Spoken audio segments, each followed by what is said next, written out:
नमस्कार, मैं रवीश कुमार। बिहार और यूपी का एक बड़ा हिस्सा लू की चपेट में है। स्थानीय अखबारों में लू से मरने वालों की संख्या तो होती है, मगर उसी के साथ एक लाइन यह भी जोड़ दी जाती है कि प्रशासन ने कहा है कि लू से कोई नहीं मरा। लू से लोग झुलस कर मर रहे हैं और मरने के बाद भी इसमें झूल रहे हैं कि लू से मरे हैं या नहीं मरे हैं। स्थानीय हिंदी अखबारों की खबरों को पढ़ने से पता चलता है कि जो प्रशासन लू को लेकर स्कूल कॉलेज बंद कर रहा है, चेतावनी जारी कर रहा है, वही प्रशासन लू से मरने पर लू को कारण नहीं मानता है। कई अखबारों में खबरें छपी हैं कि बलिया और देवरिया सहित अन्य जिलों में लू से मरने वालों की संख्या इतनी हो गई है। दिन के हिसाब से यह संख्या कहीं 18 है, कहीं 53, तो हफ्ते के हिसाब से 100 से अधिक पहुंच जाती है। बलिया में 24 घंटे में 36 लोगों के मरने की खबर छपी है। इस खबर पर कम लोगों की नजर गई है। यह 19 जून का अमर उजाला है। इसमें लिखा है कि गोरखपुर के गोला ब्लॉक में 4 दिनों के भीतर 137 लोगों की मौत से हड़कंप मचा है। गोरखपुर के जिला अस्पताल में भी 12 घंटे के भीतर 9 लोगों की मौत हुई है और प्रतापगढ़ में 18 लोगों की मौत हुई है। ये सभी खबरें अखबारों में छपी हैं। हमने स्वतंत्र रूप से इनकी पुष्टि नहीं की है। सभी हेडलाइन में मरने वालों की संख्या से पहले या बाद में गर्मी है, लू को लेकर चेतावनी है, मगर मर जाने पर लू नहीं है। अखबारों की रिपोर्टिंग में कमी नहीं है, मगर समय आ गया है कि अखबार अपनी रिपोर्टिंग पर दावा करें, उस पर टिके रहें। इस तरह से कॉपी ना लिखें कि दही मट्ठा सब एक बराबर नजर आए और पढ़ने के बाद कुछ पता ही ना चले कि लोग मरे हैं या नहीं मरे हैं। स्थानीय संवाददाताओं की फौज बहुत कम सैलरी और भयंकर दबावों से जूझती हुई दिन भर गर्मी में इस अस्पताल से उस अस्पताल भागती रहती है। प्रशासन के भारी भरकम खंडनों के कारण इनकी मेहनत से की गई रिपोर्टिंग पर पानी फिर जाता है। कुछ संपादक भी खबरों का सत्यानाश कर देते हैं। हेडलाइन शुरू होती है कि लोग लू से मरे हैं और खबर खत्म होते होते इस पर पहुंच जाती है कि बाजार में एसी और कूलर की बिक्री बढ़ गई है, खाने पीने की ठंडी चीजों की बिक्री बढ़ गई है और अखबार बताने लग जाता है कि गर्मी से त्वचा की देखभाल कैसे करें। इसके साथ एक गोरी लड़की की तस्वीर लगा देता है, जैसे बाकी रंग रूप की लड़कियों और लड़कों को त्वचा की देखभाल की जरूरत नहीं। इनके लिए तेज गर्मी का मतलब त्वचा और कूलर की चिंता तक सिमट जाता है। हर साल एक ही तरह से खबर लिखी जा रही है और एक ही बातें होती हैं। कूलर कितना बिका और जैसे ही बारिश आती है लू की चिंता छोड़ ऐसी खबरें छपने लग जाती हैं। इन खबरों में एक मुस्कुराती हुई लड़की की तस्वीर जरूर होती है, जिसे अखबार अक्सर युवती लिखते हैं, जैसे बारिश से खुशी की एकमात्र प्रतीक युवतियां ही हैं। युवकों को बारिश से कोई खुशी नहीं होती, बल्कि इन अखबारों के रिपोर्टर भी तो भीगा करते हैं, उन्हीं की लगा दो भाई। इस तरह से अखबार में गर्मी, बारिश और लू के स्टीरियोटाइप तैयार कर दिए जाते हैं। दुनिया भर में लोग लू से मरते हैं, लेकिन यूपी में लू से मरे हैं प्रशासन मानने को तैयार नहीं। वही प्रशासन जिसकी चेतावनियां उन्हीं अखबारों में छप रही हैं कि गर्मी में बच्चे और बुजुर्ग घर से बाहर ना निकलें, खाली पेट ना निकलें। अस्पताल में लू से निपटने की सारी तैयारियां प्रशासन ने पूरी कर ली हैं। क्या यह अजीब नहीं लगता आपको? 19 जून के हिंदुस्तान में लिखा है कि बलिया जिले में एक सप्ताह के दौरान 100 से ज्यादा लोगों की मौत हो गई। सरकार ने निदेशक स्तर के 2 अफसरों की टीम बनाई है जो मौत के कारणों की जांच करेगी। बलिया पहुंची समिति ने हीट स्ट्रोक से मौत के दावे पर कुछ भी कहने से इनकार कर दिया। उनका कहना है कि फिलहाल मौत का कारण हीट स्ट्रोक को नहीं कहा जा सकता। 5 दिनों के अंदर जांच रिपोर्ट आएगी, तभी कुछ कहा जा सकता है। वहीं रविवार को भी भोर से शाम तक 3 मरीजों की मौत हो गई। जांच दल के सदस्य डॉक्टर AK सिंह ने बताया कि फिलहाल मौत का कारण हीट स्ट्रोक नहीं कहा जा सकता। गर्मी से मौत होती तो दूसरे जिलों में भी ऐसे मामले आते। फिर इसी खबर में यह भी लिखा है कि प्रदेश के सभी मुख्य चिकित्सा अधिकारियों और मुख्य चिकित्सा अधीक्षकों को अलर्ट कर गर्मी से होने वाली बीमारियों के इलाज के लिए सारी व्यवस्थाएं चाक चौबंद रखने को कहा गया है।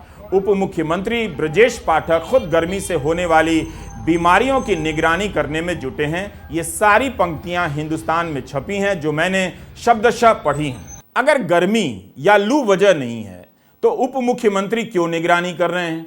CMS डॉक्टर दिवाकर सिंह का तबादला क्यों किया गया? मरने का कारण क्या एक डॉक्टर नहीं बता सकता? तब तक मौत के कारणों पर डॉक्टरों के बोलने पर पाबंदी ही लगा दीजिए। जब जांच होगी तब जो मन में आएगा वही बोल दीजिएगा, रोक कौन लेगा आपको। अब इस खबर पर भी आप अलग से गौर कीजिए। बलिया के जिला अस्पताल के प्रमुख चिकित्सा अधीक्षक डॉक्टर दिवाकर सिंह ने अपने बयान में हीट स्ट्रोक का नाम ले लिया तो उन्हें पद से हटा दिया गया। इसके बाद जिला मजिस्ट्रेट का बयान आता है कि इस बात का कोई पुख्ता सबूत नहीं है, मरने का कारण एक डॉक्टर बता रहा है तो उसे हटा दिया जा रहा है, उनकी जगह दूसरे डॉक्टर से जांच कराई जा रही है। जबकि डॉक्टर दिवाकर सिंह के इसी बयान से राज्य सरकार हरकत में आई, जांच करा रही है और लू को लेकर निर्देश जारी करने में तेजी दिखा रही है। मगर डॉक्टर दिवाकर सिंह अपने पद से हटा दिए गए, प्रशासन के भीतर एक अलग ही प्रकार की लू चल रही है। तो डॉक्टर दिवाकर सिंह को पद से हटा दिया गया।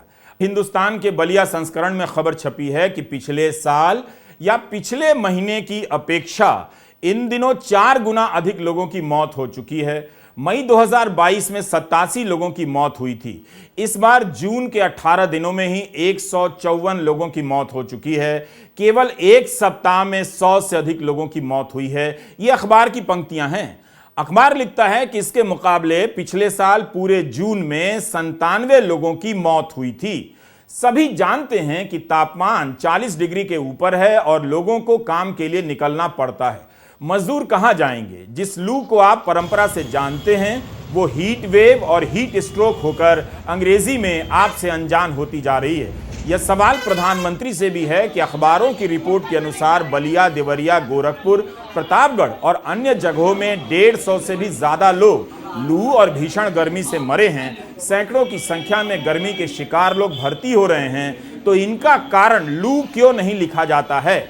यहां तक कि सरकारी अधिकारी भी लू से मरने के डेटा से बाहर कर दिए जाते हैं। हिंदुस्तान अखबार की एक रिपोर्ट में लिखा है कि हीट स्ट्रोक से वन विभाग के रेंजर की मौत हो गई। रेंजर 57 वर्षीय रामसुख यादव की मौत शुक्रवार को हीट स्ट्रोक से हो गई। अस्पताल के अधीक्षक डॉक्टर आशीष श्रीवास्तव ने बताया कि हीट स्ट्रोक के चलते रेंजर की तबीयत खराब हुई थी, इलाज के कारण उनकी मौत हो गई। सरकार भी अपने अफसरों को क्या लू से मरने वालों के आंकड़े में रखेगी या बाहर कर देगी? ये सारा काम जिंदा बचे अफसरों के निर्देश पर हो रहा है। मणिपुर के मामले में भले ना बोल पाएं, मगर गर्मी के मामले में प्रधानमंत्री ने समय से पहले चेतावनी दे दी थी। 6 मार्च को ही प्रधानमंत्री ने भीषण गर्मी के खतरों को लेकर एक उच्च स्तरीय बैठक की। वैसे प्रधानमंत्री की हर बैठक उच्च स्तरीय ही होती है, निम्न स्तरीय नहीं, लेकिन लिखा जाता है बैठक उच्च स्तरीय थी। प्रधानमंत्री ने सभी सरकारी विभागों को अलर्ट पर रहने का आदेश दिया। सरकारी अस्पतालों की फायर ऑडिट कराने के निर्देश दिए। पता नहीं कितने अस्पतालों के हुए। यह भी कहा गया कि बढ़ते तापमान से सावधानी कैसे बरतें, इस पर सभी अस्पताल सामग्री तैयार करें, प्रचार प्रसार करें। कितने अस्पतालों ने ऐसा किया पता नहीं। तैयारी की होती तो यह खबर इतनी बड़ी नहीं होती कि उप मुख्यमंत्री ब्रजेश पाठक खुद गर्मी से होने वाली बीमारियों की निगरानी करने में अब जुटे हैं। प्रधानमंत्री की इन बैठकों और निर्देशों का क्या हाल होता है अगर इसी की समीक्षा होने लग जाए तो प्रधानमंत्री को लगेगा कि इससे अच्छा है विदेश में ही रहो, यात्राएं करते रहो, योग वगैरह करते रहो, ताकि लगे कि पीएम व्यस्त हैं। वैसे उनकी जगह अगर भारत के कोई प्रतिष्ठित योग गुरु योग करते तो योग की प्रतिष्ठा नहीं होती, उस समय में जनता का काम हो जाता। ऐसा लगता है कि लिम्का और Guinness book of world record में शामिल होने की धुन मची हुई है। हमने अपने जीवन को देखने समझने का तरीका ही खो दिया है।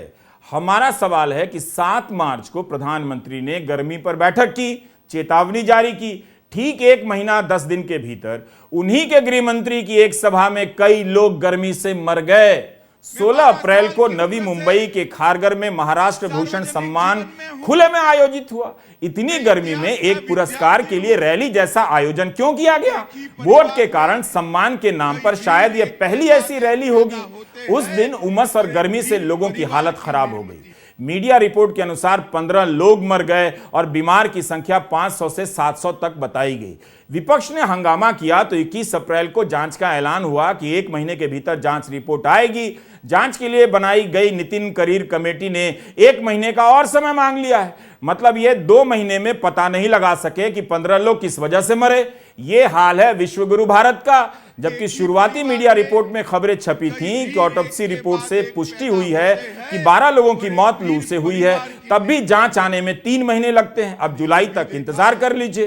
प्रधानमंत्री ने जब मार्च महीने में गर्मी को लेकर बैठक की, तब उसमें यह भी कहा कि मौसम विभाग हर दिन इसकी सूचना देगा, रिपोर्ट तैयार करेगा। आदेश जारी करने से हेडलाइन तो छप जाती है, मगर जनता को कोई लाभ नहीं होता है। यह इंडियन एक्सप्रेस की रिपोर्ट है कि मौसम विभाग लू की चेतावनी ही जारी नहीं कर सका। क्यों नहीं कर सका? क्योंकि पनवेल और खारगर में तापमान मापने का यंत्र नहीं है। जो सबसे नजदीक था वो पुराना पड़ चुका है, उसके पास चेतावनी जारी करने के लिए पर्याप्त डेटा नहीं है। जब महाराष्ट्र में गर्मी से मरने वालों की जांच की रिपोर्ट 3 महीने में नहीं आई, तो क्या उम्मीद की जाए कि बलिया अस्पताल में गर्मी से मरने वाले करीब 100 लोगों की जांच रिपोर्ट समय पर आ जाएगी? आजकल एक और फैशन हो गया है, हर आदमी को दूसरी बीमारियां होती हैं, मरने पर उन दूसरी बीमारियों को कारण बता देते हैं, लेकिन गर्मी, लू या कोविड कारण है ये नहीं बताते हैं।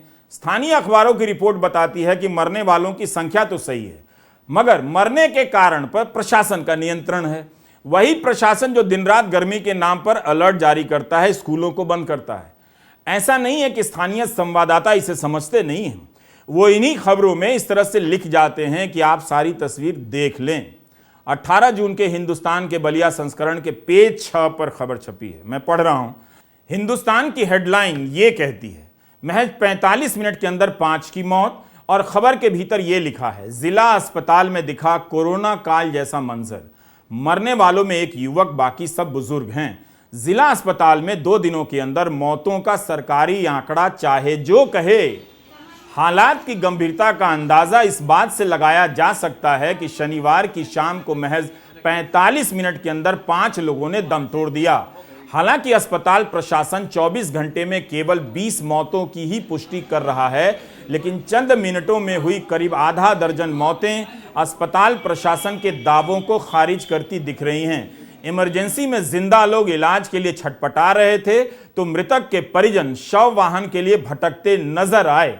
संवाददाता का नाम नहीं है, लेकिन उस अनाम संवाददाता ने कितने कमाल से असली खबर जनता तक पहुंचा दी कि लोग तड़प रहे हैं, इलाज नहीं मिल रहा है। जिले के लोग इलाज के लिए छटपटा रहे हैं। 45 मिनट में 5 लोग मर गए। रवीश कुमार ऑफिशियल ज्वाइन जरूर कीजिए।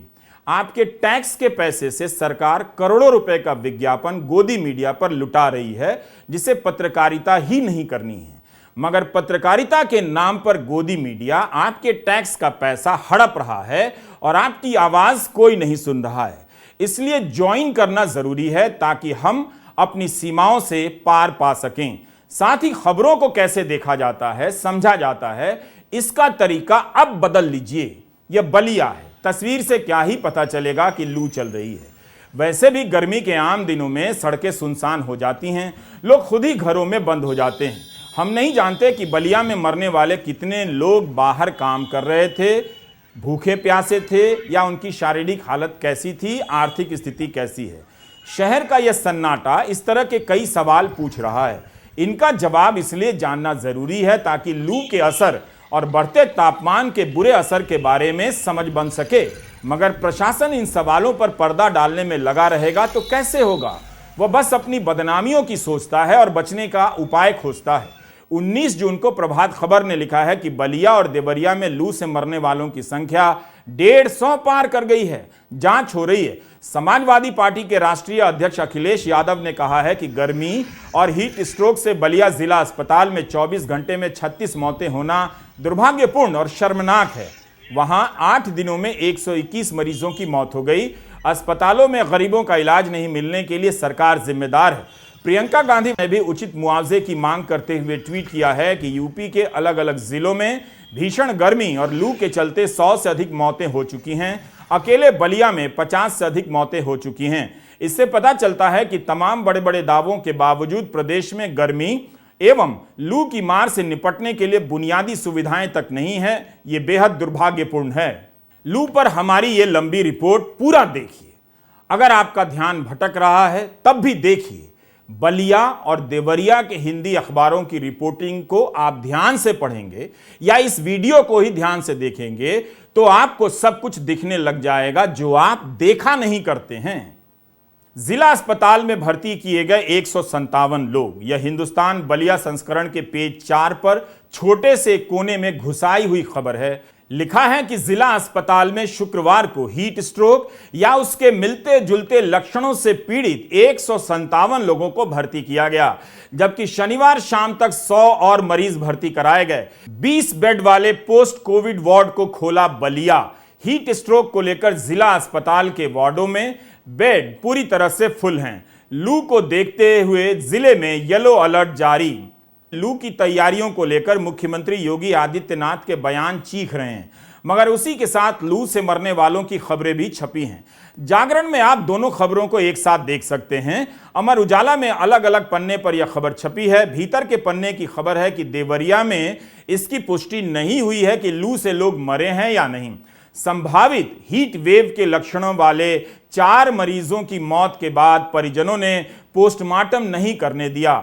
महर्षि देवराहा बाबा मेडिकल कॉलेज के प्राचार्य ने यह बात कही। उन्हीं के दिए आंकड़ों के अनुसार 15 से 18 जून के बीच 69 लोग विभिन्न बीमारियों से ग्रसित इमरजेंसी में लाए गए। इन सब की मौत पहले हो चुकी थी। अधिकतर 60 से ऊपर की आयु के थे। किसी के परिजनों ने पोस्टमार्टम नहीं कराया। तो अब तो पता नहीं चलेगा कि कारण क्या था।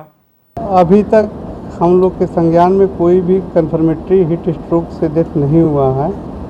अभी तक 1 तारीख से अब तक 4 मरीज जो संदेहास्पद थे उन्हें हीट स्ट्रोक मानकर भर्ती किया गया, बेहतर उपचार दिया गया, लेकिन उसको बचाने में हम लोग सफल नहीं। मगर एक दिन पहले के अखबार में खबर छपी है कि देवरिया में लू से 53 और प्रतापगढ़ में 18 लोग मरे हैं।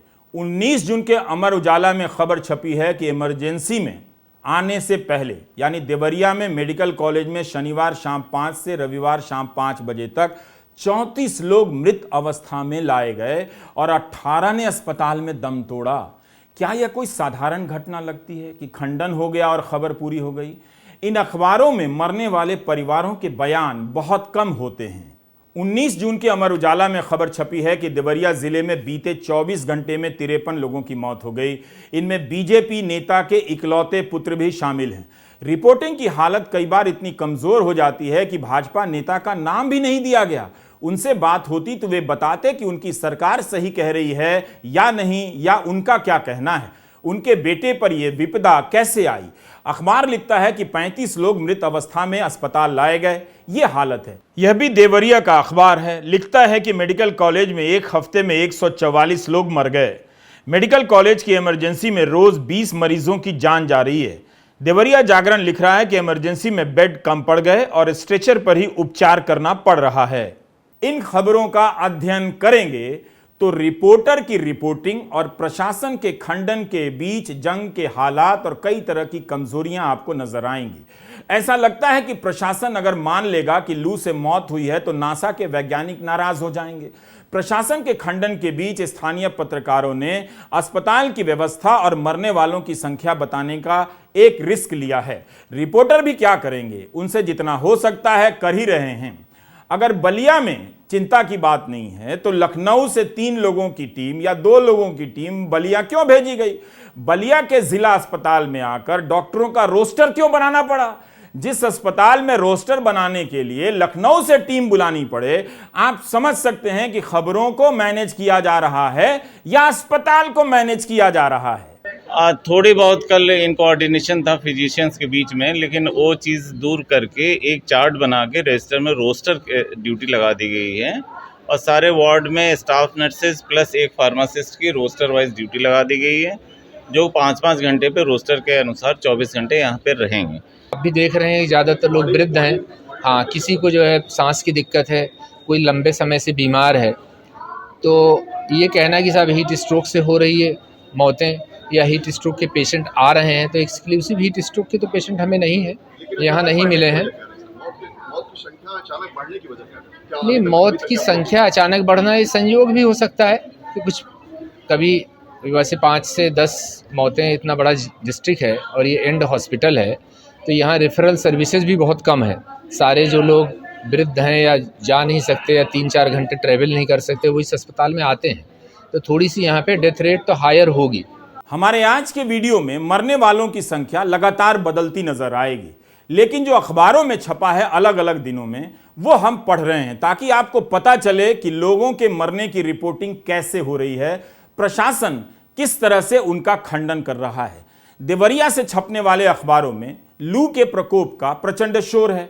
देवरिया में पिछले 10 दिनों से तापमान 42 से 43 डिग्री सेल्सियस बना हुआ है।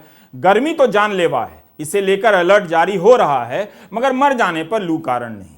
हमें यह भी ध्यान में रखना चाहिए कि ज्यादा तापमान खतरनाक तो है ही, कई बार ह्यूमिडिटी उमस भी जान ले लेती है।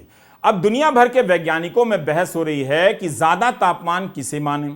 यहां पर 42-43 डिग्री सेल्सियस पर शोर मचने लग जाता है, लेकिन उससे कम पर भी खतरा हो सकता है, खासकर उमस इसे और जानलेवा बना देती है।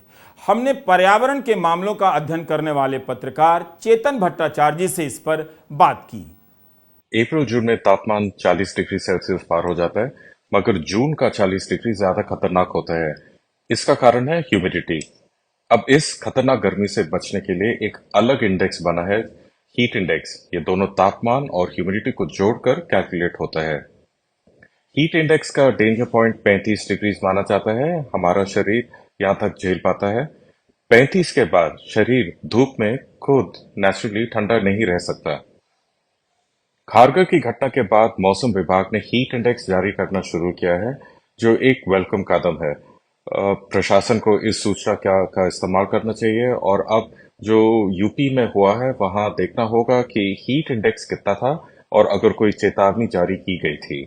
Barcelona institute for global health की रिपोर्ट में कहा गया है कि 2022 में भारत और पाकिस्तान में 50 डिग्री सेल्सियस तक तापमान चला गया, मगर उस समय का डेटा उपलब्ध नहीं है। कैसे होगा? आपने देखा कि बलिया या देवरिया में लोग लू से मरे हैं, प्रशासन ने कह दिया लू से नहीं मरे हैं, हम जांच करेंगे। अब प्रशासन ही डेटा नहीं देगा तो आगे की तैयारी के लिए कैसे उपाय निकाले जाएंगे?